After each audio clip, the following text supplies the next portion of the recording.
started. For 30 years, Tom's Pit Stop had been the heart of Highway 29, a haven for travelers and truckers alike. When Tom Carson died of a heart attack 5 years ago, his widow Linda had promised to keep it going. But then, the highway department rerouted the main road 5 miles east, and everything changed. Now, as winter's early darkness settled over the empty diner, Linda tallied the day's earnings, exactly $27.43. Not even enough to cover the electricity bill, let alone make a dent in the mortgage that was 3 months overdue. The clock above the grill read 6:45 p.m., 15 minutes until she could officially flip the sign to closed and head up to her small apartment above the diner. Not that it would make much difference. The snow had been falling steadily since noon, and the forecast promised the worst blizzard in 30 years. No one was crazy enough to be out on a night like this. No one except Linda Carson. 5 years ago, when her husband Tom passed away from a sudden heart attack, Linda had promised him she'd keep their diner going. For 30 years, Tom's Pit Stop had been a fixture on Highway 29, serving hot coffee and home-cooked meals to travelers, locals, and especially the truckers Tom had once counted as colleagues before settling down. Best damn chicken fried steak between Chicago and Denver, Tom used to boast, and he wasn't wrong, but that was before the highway department rerouted the main thoroughfare 5 miles east 3 years ago, before the steady stream of customers dwindled to a trickle, then to almost nothing, before the bank started sending notices with words like foreclosure and final warning. Linda sighed as she glanced at the final notice tucked beneath the register. 3 months behind, with no way to catch up. The diner had been on the market for 6 months without a single bite. Who wanted a roadside restaurant with no road? The bell above the door jingled, startling Linda from her thoughts. She looked up to see a man stomping snow from his boots, his trucker cap pulled low over his eyes. "Evening, ma'am," he said, his voice deep and rough, from years of cigarettes or road dust or both. "Any chance you're still serving? It's a mess out there." Linda glanced at the clock again. 6:50 p.m. "Kitchen's still open for a few minutes," she found herself saying. "What can I get you?" "Coffee, black, and whatever's hot," the man said, settling his large frame onto a stool. "Name's Ray. Appreciate you being open. They've closed the highway 10 miles back. Complete whiteout conditions." Linda froze, coffee pot in hand. "Closed the highway? For how long?" Ray shrugged massive shoulders. "Till morning at least, way it's coming down. I was lucky to make it this far before they blocked it off." As if on cue, the bell jingled again. 2 more truckers entered, bringing swirls of snow and the scent of diesel. Then another 3. By 7:15, Linda had served the last of her day's soup and was frantically working the grill to keep up with orders. A dozen truckers now filled her normally empty diner, their voices a low rumble of road stories and weather reports. "Jenny," Linda called her young waitress who was hurrying between tables, "can you check what's left in the freezer? We're running low on everything." Jenny, a lanky 22-year-old who'd stuck with Linda, despite the occasional late paychecks, nodded and disappeared into the back. Linda had told her not to come in today because of the weather, but Jenny had shown up anyway. "Can't let you face the dinner rush alone," she'd joked. Neither of them had expected an actual rush. "You folks planning to head out once you've eaten?" Linda asked Ray, who seemed to have become the unofficial spokesman for the group. Ray shook his head. "No, ma'am. Highway Patrol says nothing's moving till morning at the earliest. Motels in town are already full with stranded travelers. Looks like we'll be sleeping in our rigs tonight." Linda glanced out the window. The snow was now coming down so thick she could barely see the outlines of the big trucks parked in her lot and along the roadside. The temperature had dropped well below freezing, and the wind was picking up, howling around the corners of the old building. "You can't sleep in your trucks in this," she said, before she could stop herself. "You'll freeze." "Wouldn't be the first time," another trucker chimed in, but Linda could see the concern on their faces. Most long-haul rigs weren't meant to idle all night, especially not in this kind of cold. Linda thought of the empty diner, the mounting bills, the final notice. She thought of Tom, who had spent 15 years as a trucker himself before they saved enough to buy this place. She remembered his stories of kind strangers during breakdowns and blizzards. "The diner's open all night," she heard herself say. And I've got a small apartment upstairs with a couple of spare blankets. Not much, but it's warm. Ray looked at her with surprise. You'd do that for a bunch of strangers? Linda's eyes drifted to the photograph behind the counter. Tom, in his trucker days, standing proudly beside his rig. My husband would never turn away a driver in need, she said simply. As the night progressed, the blizzard intensified. The power flickered once, twice, then stabilized. The ancient heating system groaned in protest against the bitter cold. Around 10 o'clock, it made an ominous clunking sound, then died completely. I know a bit about these old systems, Ray offered, setting down his third cup of coffee. Mind if I take a look? Linda led him to the utility room, where Ray spent 20 minutes tinkering with the furnace before it reluctantly rumbled back to life. Should hold through the night, he said, wiping his hands on a rag.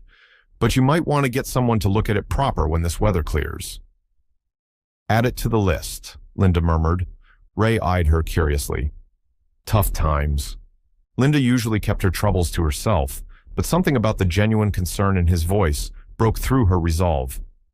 Highway reroute took most of my business 3 years ago. Been barely hanging on since. She nodded toward the window, where the edge of a snow-covered for sale sign was barely visible. This month's probably my last. Ray nodded thoughtfully, but said nothing more. By midnight, Linda had exhausted nearly every scrap of food in the diner. She'd made sandwiches, heated the last of 3 different soups, and brewed countless pots of coffee. When she realized it wouldn't be enough to last the night, she'd trudged through the snow to her apartment to raid her personal supplies. The truckers tried to pay, but Linda waved them off. Your company is payment enough, she told them. Been too quiet around here since the highway changed. As the night wore on, the truckers shared stories of the road, close calls and bad weather, unusual cargo, the characters they'd met along the way. Linda found herself laughing for the first time in months. This place reminds me of a diner up in Nebraska, one of the older drivers said, run by an ex-trucker who made the best apple pie you ever tasted. What was the name of it? Another asked. Don't recall exactly. Something like Tommy's or Tom's Place. Ray, who had been examining the photographs on the wall, suddenly turned. Was the owner's name Tom Carson by any chance? Linda's head snapped up. You knew Tom? Ray was staring at a particular photo now. Tom with a group of fellow truckers at a truck stop somewhere in Wyoming, circa 1998. Is this him, Tom Carson? Linda nodded, moving to stand beside Ray. Well, I'll be damned, Ray said softly. He helped me once, years back. My rig broke down in the middle of nowhere, middle of winter. No cell service back then. Tom stopped, helped me fix it enough to limp to the next town. Wouldn't take a dime for his trouble. That sounds like Tom, Linda said, her voice catching. You're Tom Carson's wife? Another trucker joined them, peering at the photo. The Tom Carson, who used to run CB Channel 19 during the big storms, guiding folks through the mountain passes. Warmth spread through Linda's chest. He loved that old CB, said it was a trucker's lifeline. She pointed to the base unit still sitting on a shelf behind the counter, silent for years now. I could never bring myself to move it. One by one, the truckers began to share stories about Tom, how he'd helped one deliver emergency supplies after a flood, how he'd talked another through a panic attack on an icy mountain road, how his voice on the CB had been a welcome companion during lonely night drives. Linda found herself torn between tears and laughter as these strangers painted a picture of the man she'd loved, not just as she had known him, but as a legend of the open road. He never told me half these stories, she admitted. That's Tom, Ray said with a knowing smile, never one to brag. By dawn, the snow had stopped, though drifts piled 6 feet high in some places. The highway remained closed, while plows worked to clear the roads. Linda, who had caught only fragments of sleep between keeping the coffee flowing and making sure everyone was comfortable, was exhausted, but strangely invigorated. When the highway patrol finally announced the roads would reopen by noon, there was an almost reluctant atmosphere among the truckers as they prepared to leave. What do we owe you? Ray asked, reaching for his wallet. Linda shook her head. Not a thing. It was my pleasure. You can't mean that. We cleaned you out of nearly every scrap of food.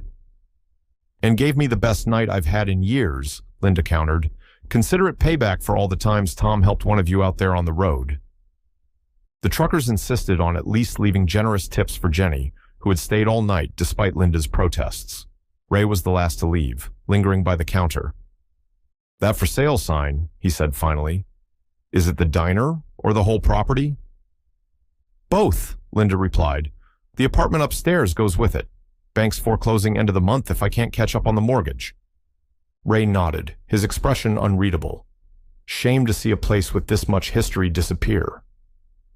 Life moves on, Linda said, trying to sound matter-of-fact rather than heartbroken. The new highway moved, so I guess I will too. After the last truck pulled away, the diner felt emptier than ever. Linda and Jenny spent the afternoon cleaning up and taking inventory of what little remained in the pantry. You should take tomorrow off, Linda told Jenny. I can't afford to order more supplies until Friday anyway.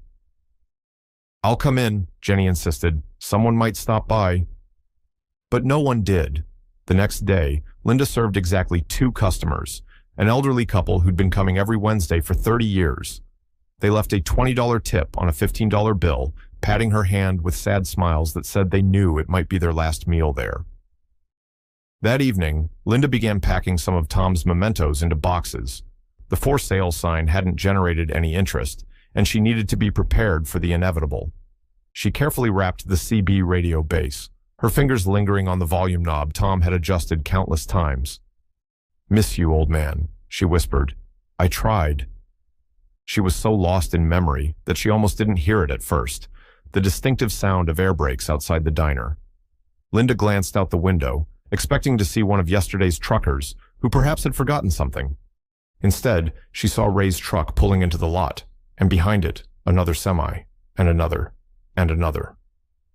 Linda stepped outside, bewildered, as truck after truck pulled in, filling her parking lot, and then lining up along the roadside in both directions.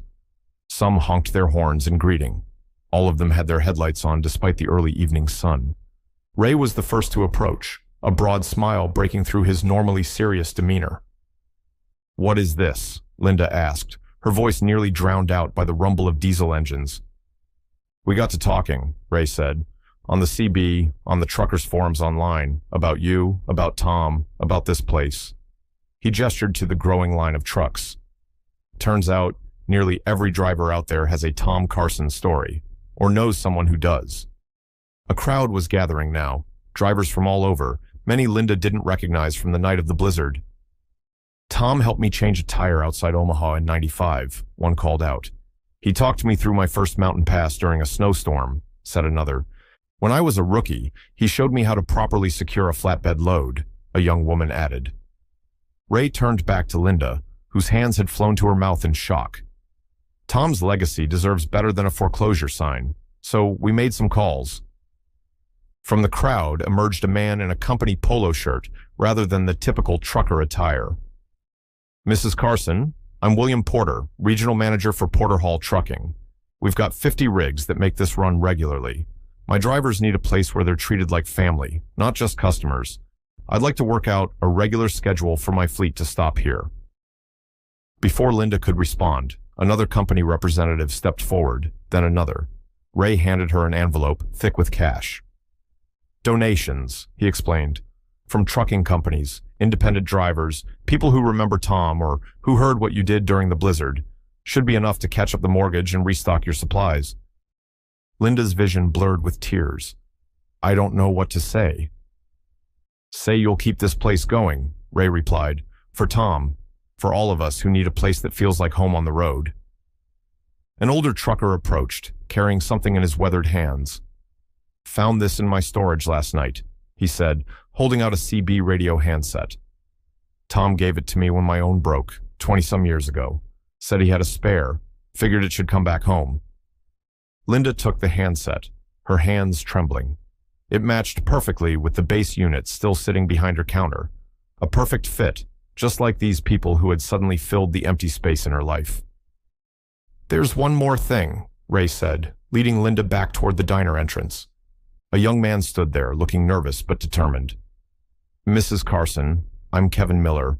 I'm a graphic designer when I'm not helping my dad with his rig. We thought maybe. He unrolled a large paper to reveal a design for a new sign, Tom and Linda's Trucker Haven.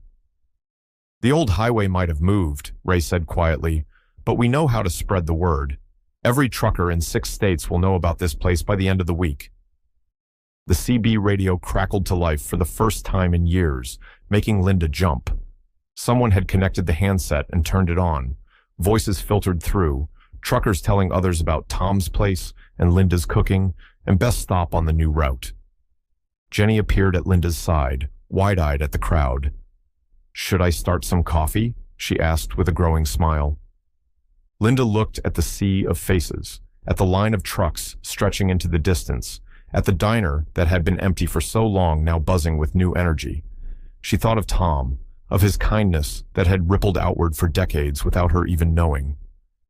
"Start the coffee," she said, wiping away tears, "and call Darla and Miguel to see if they can come help. Something tells me we're going to need more staff."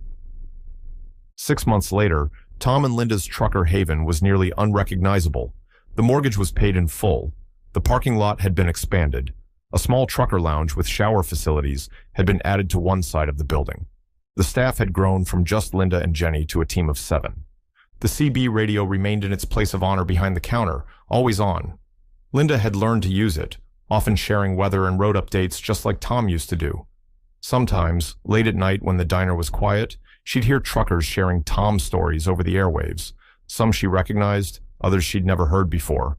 Each one was a gift, a new piece of the man she'd loved. On the 1-year anniversary of the blizzard that had changed everything, Linda hung a new photograph on the wall. It showed her surrounded by dozens of truckers from that first night when they'd returned with their surprise. Beneath it, a small plaque read, "Family isn't always blood. Sometimes it's who shows up when the road gets rough." Linda stepped back to admire it, then turned to serve a young trucker who had just taken a seat at the counter. "First time here?" she asked. "Yes, ma'am," he replied. "Heard I had to stop. They say this place is legendary on the route." Linda smiled. "Well, welcome to Tom and Linda's. Coffee's on the house for first-timers. What brings you out on the road today?" As the young man began to share his story, Linda felt Tom's presence beside her, stronger than ever. The highway had changed its course, but in doing so, it had led her exactly where she needed to be. Love this story? Hit that like button and subscribe to the channel for more. Don't forget to check out the video currently on your screen. You won't want to miss it. See you in the next one.